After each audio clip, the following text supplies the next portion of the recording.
5 ragazzi, senza regole, senza certezze, senza compromessi, sopravvissuti alla giungla di Los Angeles, non quella patinata da cartolina, ma quella vera, fatta di strade malfamate, vicoli sporchi, club fumosi e amplificatori incandescenti. Fame, rabbia, caos. È lì che si sono trovati. È lì che si sono scelti. 5 stelle impazzite, ognuno con la propria luce, il proprio demone, diverse ma perfettamente allineate. Da quell'alchimia è nata una costellazione nel firmamento del rock mondiale, i Guns N' Roses. Con il loro album d'esordio, Appetite for Destruction, hanno riportato il rock alle sue radici più selvagge. Un vero pugno nello stomaco al glam rock degli anni '80. Una detonazione che ha segnato la fine di un'epoca e l'inizio di un'altra. Questa è la storia di Appetite for Destruction. Questa è la storia dei Guns N' Roses. Un viaggio negli anni in cui il rock ha perso il controllo e ha fatto la storia.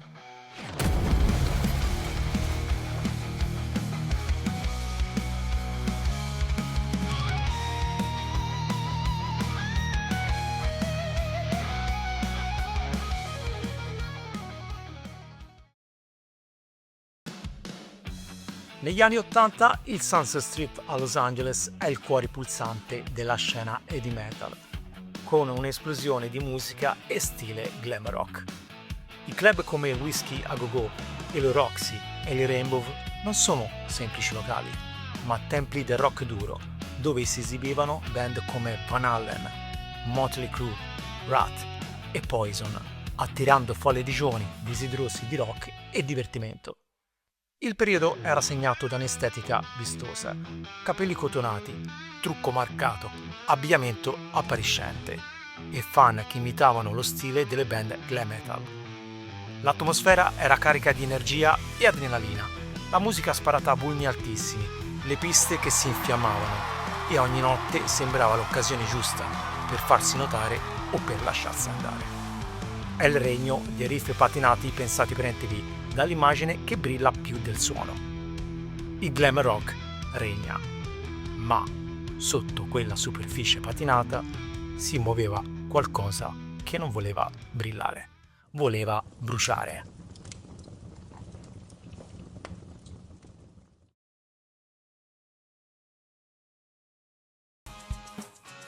Nel 1985 Los Angeles è la capitale febbrile del rock.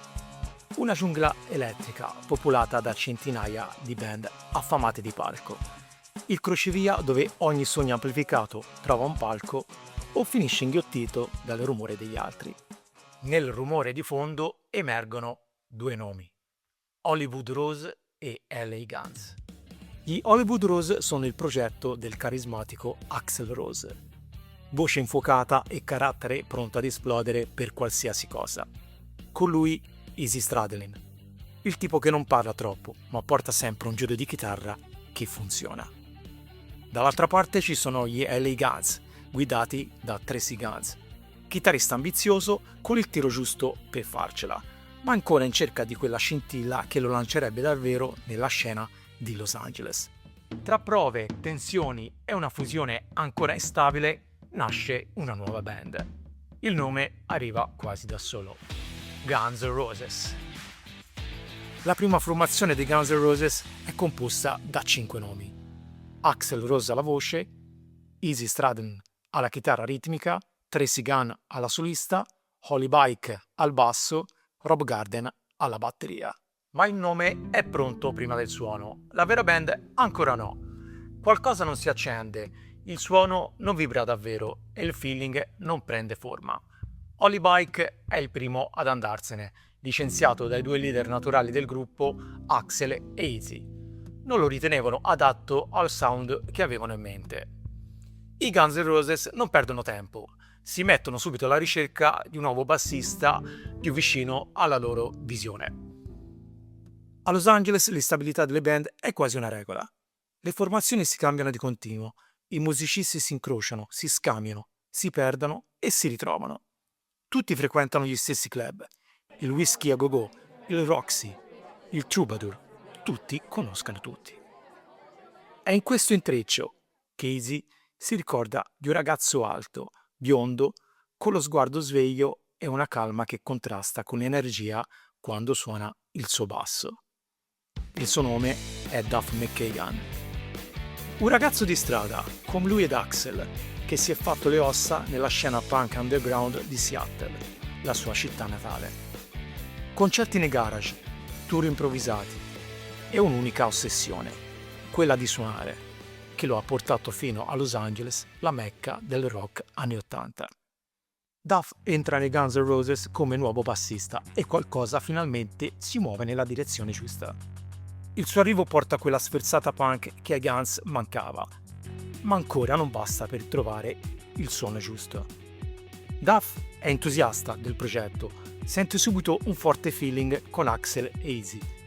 Li vede motivati, disposti a qualsiasi cosa pur di farcela. Sembrava dicessero: puoi seguirci oppure no, ma noi stiamo costruendo il nostro cammino e lo realizzeremo. Ma la band non ha ancora trovato un suo equilibrio. Duff propone un'idea nata dalla sua esperienza punk. Un mini tour spartano, senza alloggi fissi, pochi soldi, solo voglia di suonare. Un test per capire chi è davvero dentro. Axl e Easy accettano subito. Tracy Guns, invece, non è convinto. Ha divergenze artistiche con Axl e non condivide lo spirito del tour. Lascia la band e torna ai suoi LA Guns. Rob Garden resta, ma poco dopo si tira indietro anche lui. Non se la sente di affrontare un viaggio così duro, senza certezze, come dei randaci. A quel punto Duff propone i due sostituti. Li conosce bene, hanno suonato con lui nei Road Crew, Saul Hudson, in Art Slash e il suo amico Steven Adler. Entrambi avevano già incrociato Axl e Easy ai tempi degli Hollywood Rose. Ora sembrano pronti a ricollegarsi. Slash è inconfondibile, capigliatura riccia, occhiali scuri, una sigaretta sempre accesa. Silenzioso fuori dal palco, ma quando suona la sua chitarra parla per lui. Un talento puro, uno stile che fonde blues, hard rock e metal. Steven Adler ha i capelli biondi e ricci, un sorriso contagioso e occhi persi nel suo sogno rock and roll. Istintivo, grezzo, potente, con un groove naturale che accende pezzi. Quella scintilla che mancava ora c'è. Con Axl alla voce, Easy alla ritmica, Slash alla solista, Duff al basso e Steven alla batteria, finalmente il cerchio si chiude. La line-up storica dei Guns N' Roses è pronta a incendiare i club di Los Angeles e a dare vita a uno degli album più leggendari della storia del rock, Appetite for Destruction.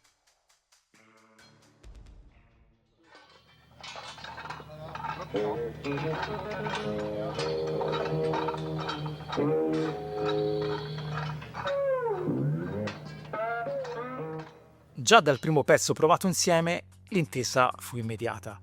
Potente, viscerale, ricca di anima. Tutti e cinque sentirono all'istante che l'incastro era giusto. Per la prima volta non erano solo 5 musicisti, erano una band. E quella band aveva un cuore che batteva forte. Ma c'era ancora un piccolo dettaglio da limare, un dettaglio che col tempo avrebbe fatto la differenza.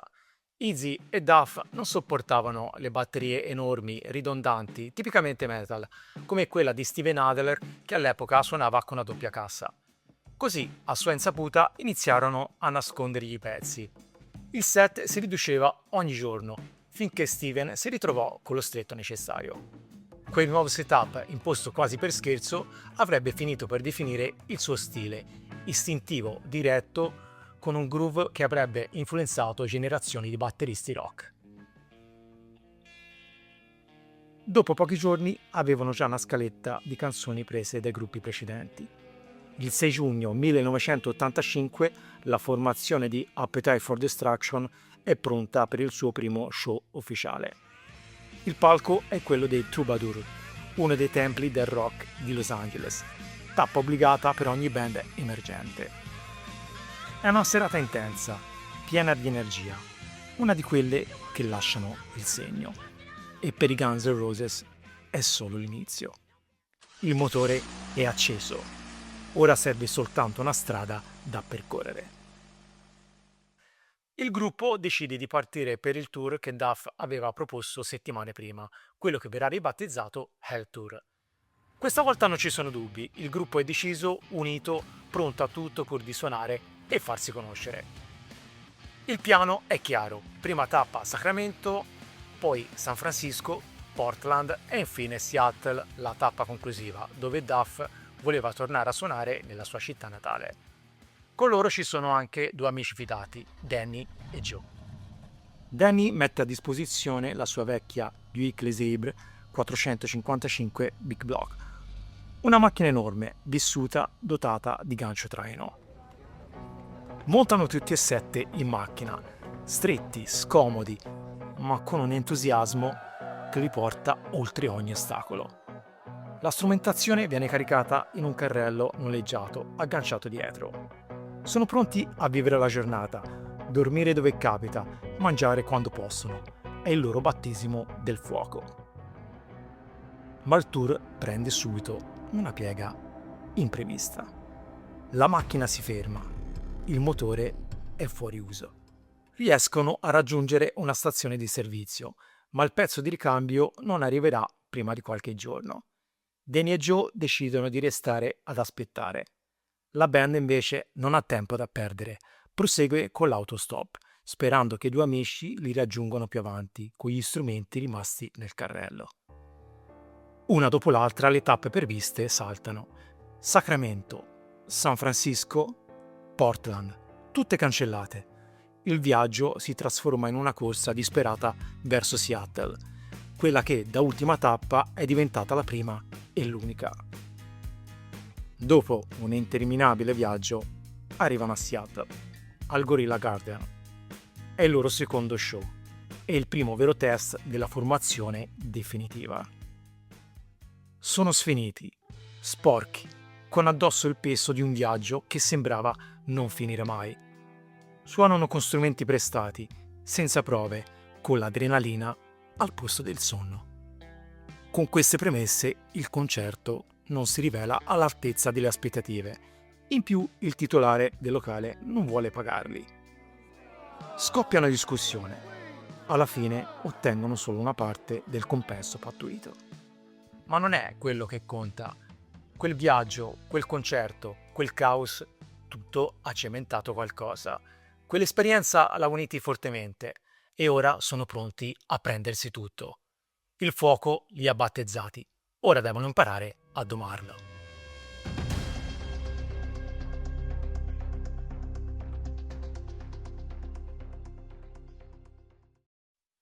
Nonostante il disastroso Hell Tour, i Guns N' Roses tornano a Los Angeles ancora più motivati e spingano sull'acceleratore. Cercano ingaggi ovunque, suonano dove capita e iniziano a provare con una motivazione totalizzante. Per la prima volta tutti e 5 sentono di essere coinvolti in qualcosa di più grande.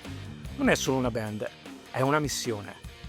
Ben presto decidono di prendere in affitto uno spazio angusto su Garden Street. Un magazzino di soli 3 metri per 4,5 a $400 al mese. Niente bagno, niente riscaldamento, niente aria condizionata.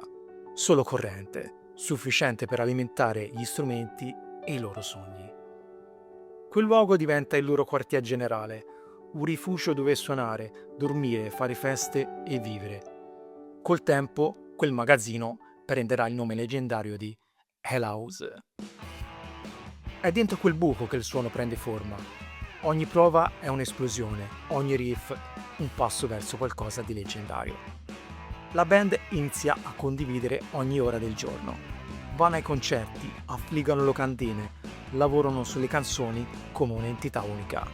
Fanno casino, sempre più al limite della decenza. Il sesso è abbondante e disinvolto. L'alcol e le droghe scorrono durante le notti folli e in tutto questo il rock and roll diventa la loro religione. Nel 1985 l'AIDS entra nel vocabolario nazionale. Ma nella scena di Los Angeles nessuno sembra preoccuparsi. Aghi condivisi, fidanzate condivise, regole inesistenti. Tutti vivono il momento e per il momento. Niente è vietato. Il loro covo diventa l'epicentro di un'esistenza dissoluta. Un crocevia di sbandati, tossici, spacciatori, ragazze di night, amici e nemici. E in mezzo a tutto questo i Guns suonano incessantemente. Trovano l'alchimia giusta e iniziano a comporre brani che cambieranno la loro storia. Suonano 2 volte al giorno, ogni giorno. Provano pezzi ereditati dalla vecchia band, riff dimenticati, strofe abbozzate, idee lasciate a metà e li rimettono in circolo. Li smontano, li ricostruiscono, li fanno propri. Accanto a questi nascono brani nuovi, frutto dell'urgenza e della fame creativa che li consuma. I gusti musicali dei 5 sono diversi e disparati, ma in qualche modo riescono ad amalgamarsi in un suono unico. Un suono mai sentito prima. Sporco, melodico, aggressivo, sincero, è il suono dei Guns N' Roses. La fase creativa è intima e libera. Ognuno propone le proprie idee senza paura. Le sviluppano, le modificano, le bocciano. C'è fiducia, rispetto, sinergia. Un periodo magico, irripetibile. Tutte le energie vengono incanalate nel gruppo. Izzy e Slash si scambiano idee su riff, incastrando stili diversi ma complementari. Izzy è il motore silenzioso della band, poco appariscente ma cruciale, mentre Slash è più esuberante, l'anima calda e istintiva del sound. Duff McKagan tira fuori linee di basso che definiscano il ritmo, danno direzione, creano spazio per tutto il resto. Al groove del funk, la rabbia del punk e la lucidità di chi sa sempre dove sta andando. Steven Adler è istinto puro. Non scrive le canzoni, le scolpisce a colpi di batteria. Il suo drumming è grezzo, energico, ma un groove naturale che rende ogni pezzo vivo. Insieme Duff e Steven formano una base ritmica solida. Sono la spina dorsale del suono, la struttura che regge tutto. Axl Rose è l'autore principale dei testi dei Guns N' Roses. Mentre gli altri membri contribuiscono con idee musicali e arrangiamenti, è lui a dare vita e significato alle canzoni, attingendo a esperienze personali e visioni intense. È in quel periodo che iniziano a prendere forma i brani che cambieranno la storia del rock. Welcome to the Jungle prende vita da un riff di Slash, nato durante una jam notturna. Axl ci costruisce sopra un testo che ha un grido di sopravvivenza urbana. Night Train è il tributo al vino economico che li accompagna ogni notte, un inno all'eccesso e alla strada. Rocket Queen è un insieme di idee, una parte centrale che Axl registra in modo controverso, ma che diventa uno dei momenti più intensi del disco. My Michelle è una storia vera, cruda, scritta da Axl su una ragazza che conoscevano. E poi Sweet Child of Mine, uno dei brani più iconici della band, nasce quasi per gioco. Da un riff improvvisato di Slash, Axl ci scriverà sopra una lettera d'amore. Per Slash quel periodo è un'opportunità unica. Perfeziona il suo senso della melodia negli assoli, affina i suoi giri di chitarra giorno per giorno. Scrive e rifinisce parti che diventeranno classici immortali, tirandole fuori da un luogo oscuro e bellissimo dentro di lui. Il ragazzo timido e introverso ha finalmente trovato il mezzo perfetto per esprimersi.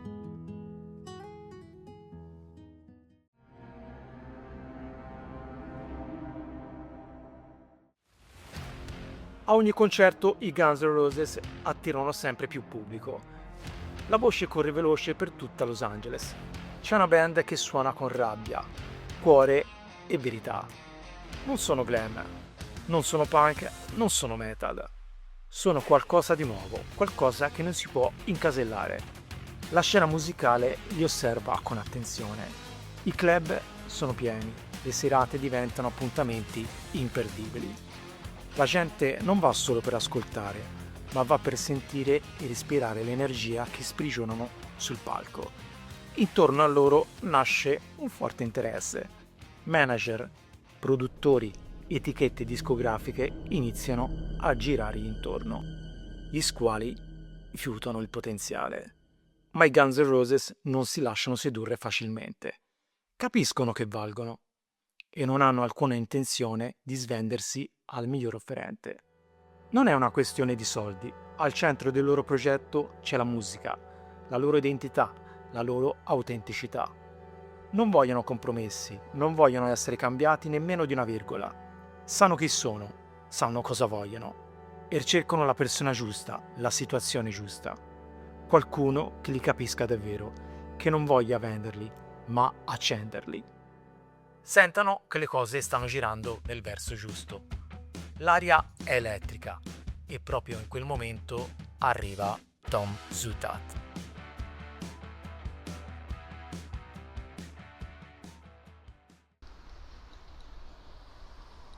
Tom Zutaut sta guidando lungo il Sunset Strip. È il talent scout della Geffen Records, sempre in cerca di qualcosa che rompa gli schemi. Poi all'improvviso lo vede. Un manifesto attaccato a un palo della luce. 2 pistole incrociate, delle rose, un logo disegnato a mano con la scritta Guns N' Roses. Zutaut inchioda, scende dalla jeep, strappa il manifesto e lo porta in ufficio. Lo appoggia sulla scrivania e dice al suo assistente: scopri dove suona questa band, ho un presentimento. Qualche sera dopo è al Troubadour per assistere a un loro concerto. Zutaut li guarda, li ascolta e capisce subito che non è una band qualunque. C'è qualcosa di autentico e pericoloso in loro. Il carisma di Axl lo ipnotizza. Gli ricorda Jim Morrison, magnetico, animalesco, fuori controllo. Ma non è solo Axl, è la band intera. L'impatto scenico, l'energia e quel suono sporco, tagliente. Tom Zutaut è colpito, sa che ha trovato qualcosa di raro. Dopo lo show li incontra, parla con loro, li osserva, li studia. E i Guns N' Roses, per la prima volta, sentono di aver trovato la persona giusta. Zutaut non vuole cambiarli, non vuole addomesticarli, vuole solo lasciarli esplodere. La proposta arriva poco dopo, un contratto da $250.000. Non è l'offerta più alta che hanno ricevuto, ma è quella giusta. Tom Zutaut promette loro libertà artistica totale. Nessun compromesso, nessuna interferenza. Tutto questo viene messo nero su bianco. Per i Guns N' Roses è tutto ciò che conta. La musica, l'identità, l'autenticità. Firmare con la Geffen Records significa rimanere se stessi. E così accettano.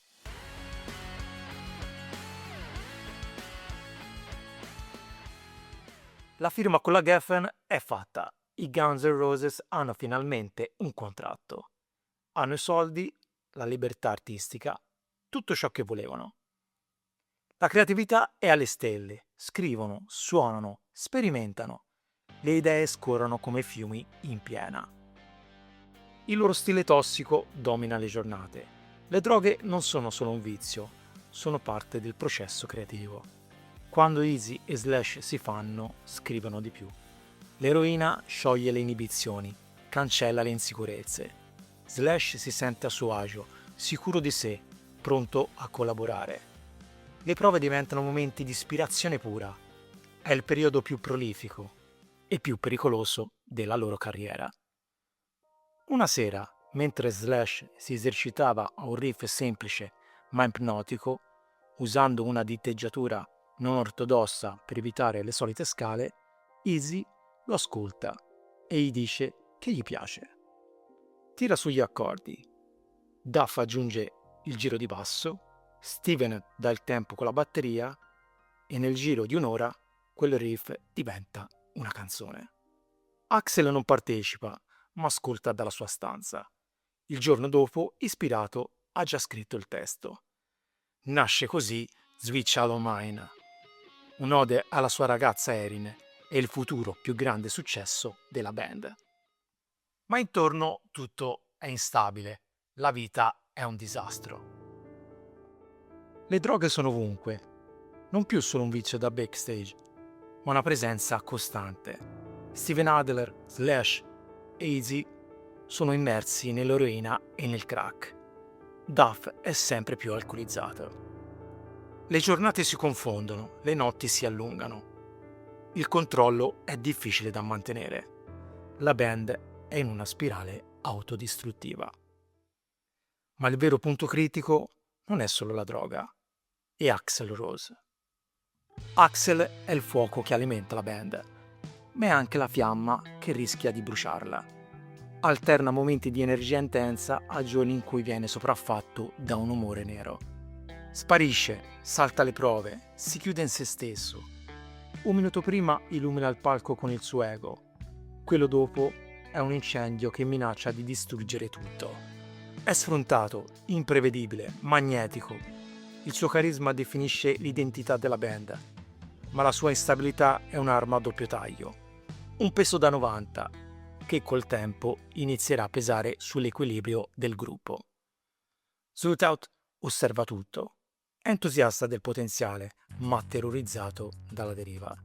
Ha investito su di loro, ma ora teme che si brucino prima ancora di entrare in studio. Propone produttori, ma nessuno va bene. Ogni tentativo si infrange contro la paranoia, l'instabilità e l'ego della band. Il tempo passa, la casa discografica inizia a fare pressione. Serve un album, serve una direzione. Zootout non molla, li sprona, li richiama, li sgrida. Parla con Axl, cerca di tenere insieme i pezzi. Diventa più di un manager, è un fratello maggiore, un padre, un parafulmine. Sa che se riesce a portarli in studio succederà qualcosa di grande, ma deve farlo in fretta, prima che tutto esploda.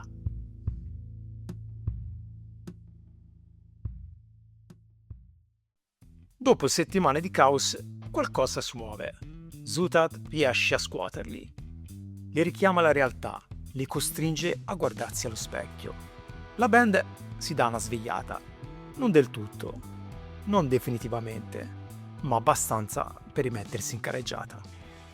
Ed è lì che arrivano i due uomini giusti, quelli che completano la squadra, quelli che rendono possibile Appetite for Destruction, Alan Niven e Mike Clink.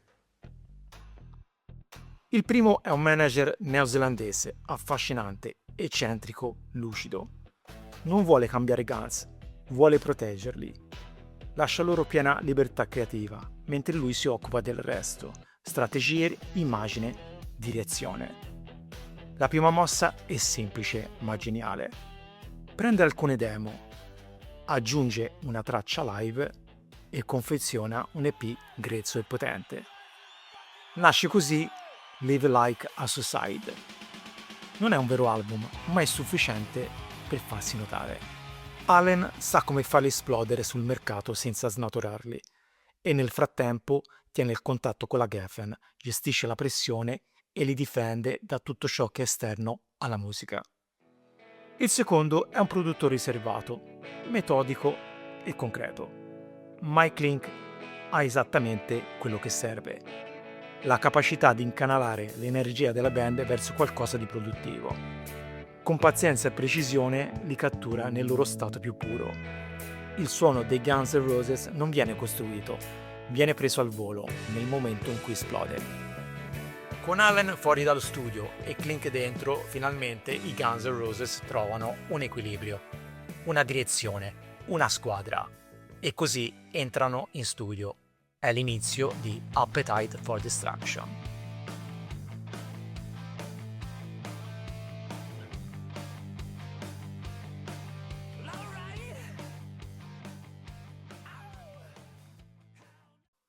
Le registrazioni si chiudono in poche settimane. Tutto suona bene, tutto tranne la chitarra di Slash. Non riesce a provare il suono che ha in testa. Prova diverse chitarre, amplificatori, combinazioni, ma niente lo convince. Poi Alan Niven gli porta una Les Paul del 59. Slash la collega. Suona ed è lei. Quel suono caldo, pieno, graffiante, finalmente perfetto. Risuona le sue parti e questa volta Appetite for Destruction è davvero pronto. Il 21 luglio 1987 Appetite for Destruction esce ufficialmente. 12 tracce, 53 minuti di rabbia, melodia e verità. Un disco che coglie alla perfezione l'essenza della band di quel periodo. Un ritratto sonoro di ciò che erano, unico e irripetibile. La Geffen Records ci crede, ma il mondo ancora no. In quel momento la scena musicale è dominata dal pop levigato e dal rock da classifica. In cima alle hit ci sono Whitney Houston con I Wanna Dance With Somebody e Madonna con Who Take Girl. Nel rock Bon Jovi spopola con Living on a Prayer e gli Europe cavalcano ancora il successo di The Final Countdown. In questo contesto Appetite for Destruction fatica ad emergere. All'inizio le vendite sono lente, le radio lo ignorano, nei negozi il disco resta in fondo agli scaffali. Sembra un altro disco destinato a scomparire. Come se non bastasse, la copertina originale, ispirata a un'illustrazione con contenuti sessuali e violenti, viene censurata per il suo carattere troppo esplicito. Al suo posto viene scelta quella che poi tutti conosceranno. Una croce con 5 teschi, uno per ogni membro della band. Ma anche questo non basta per cambiare le cose. Ma poi arriva Welcome to the Jungle. La band gira un video, MTV lo manda una sola volta, di notte. Ma quella volta basta. Il pubblico impazzisce, le richieste aumentano, MTV lo rimette in rotazione. Il singolo decolla. Segue Sweet Child O' Mine. È il colpo di grazia. La ballata perfetta, il riff di Slash, il testo di Axl, l'energia della band. Diventa numero 1 in classifica. Il mondo finalmente si accorge dei Guns N' Roses. In successione poi arriva Paradise City, un altro pezzo amatissimo. Un vero e proprio inno da stadio, un'esplosione di adrenalina e nostalgia. La band esplode. Passa dai club di Los Angeles agli stadi internazionali. Dopo un lungo percorso, Appetite for Destruction raggiunge il primo posto nelle classifiche degli album statunitensi il 6 agosto 1988, più di un anno dopo la sua uscita. Un'ascesa lenta, ma inesorabile. Da disco ignorato a album di debutto più venduto di sempre negli Stati Uniti, oltre 30 milioni di copie nel mondo. Un successo che nessuno aveva previsto, nato dal caos, cresciuto nell'ombra, esploso nella luce. Appetite for Destruction è diventato leggenda.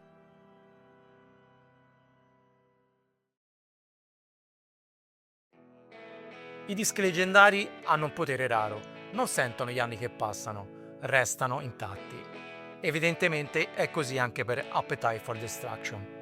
A decenni di distanza, Appetite for Destruction è ancora una pietra miliare del rock.